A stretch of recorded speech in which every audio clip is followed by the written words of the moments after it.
حافظ صاحب یہ جو ہم پورا سال جیسا کہ میں ابھی آغاز میں بھی کہہ رہی تھی کہ ہم رمضان مبارک جب آتا ہے تو تمام لوگ بڑا اہتمام کرتے ہیں، ہم نمازیں پڑھتے ہیں، ایک دوسرے کا احساس کرتے ہیں، عبادات میں مگن رہتے ہیں، لیکن پورے 11 مہینے جب بعد میں پورا سال ہوتا ہے اس میں انہی چیزوں کو اگر ہم پریکٹس میں لے آئیں، یعنی ہم جتنی نیکیاں کرنے کی کوشش کرتے ہیں رمضان کے مہینے میں پورا سال بھی ہم کرتے رہیں تو دنیا تو جنت بن جائے، کیوں نہیں کرتے ہم؟ بعض ایسے ایام ہوتے ہیں یا بعض ایسے اوقات ہوتے ہیں جن میں اللہ تبارک و تعالیٰ کی عبادت اور مخلوق الہ کی جو ہمدردی ہے اس کے حوالے سے جہاں خصوصی توجہ دی جاتی ہے،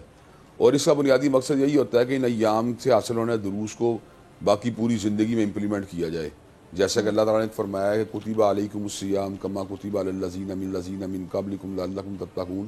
تمہارے اوپر اور تم سے پہلے لوگوں پہ روزوں کو فرض کرنے کا مقصد یہ تھا کہ تم متقی بن جاؤ.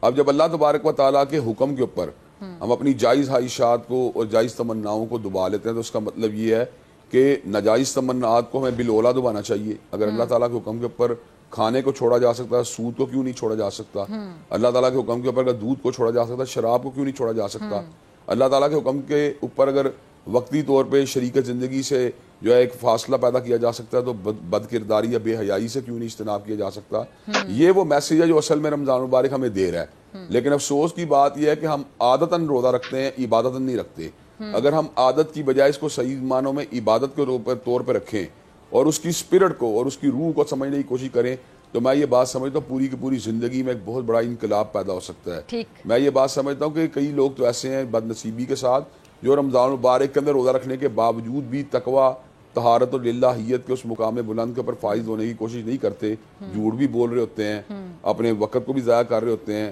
اور بہت سے ایسے مخرب الاخلاق قسم کی سرگرمیوں کے اندر بھی ملوث رہتے ہیں جن کی رمضان کے ساتھ کوئی مطابقت نہیں. تو ہمیں روزہ رکھنے کے ساتھ اس کے ظاہری حصے کے ساتھ ساتھ اس کے باطنی حصے کو بھی سمجھنے کی ضرورت ہے. اگر رمضان المبارک کے جو اپیرنٹ میسیج ہے جس میں ہم کھانے سے رکتے ہیں، پینے سے رکتے ہیں، اپنی جائز خواہشات کو دباتے ہیں، اگر اس چیز کی پس منظر کے اندر جو اللہ تبارک و تعالیٰ جس چیز کا تقاضا کر رہے ہیں اگر ہم اس بات کو بھی سمجھ لیں تو میں یہ بات سمجھتا ہوں پوری کی پوری زندگی جو ہے نا یقیناً اس میں اللہ تبارک و تعالیٰ کے سامنے سبمٹ کرنے کا جو ہے نا ایک عجیب قسم کا جو ہے نا اثر آ سکتا ہے ہماری زندگی میں، اور اللہ نے اسی چیز کو ہم سے طلب کیا ہے. ٹھیک ہے حافظ صاحب.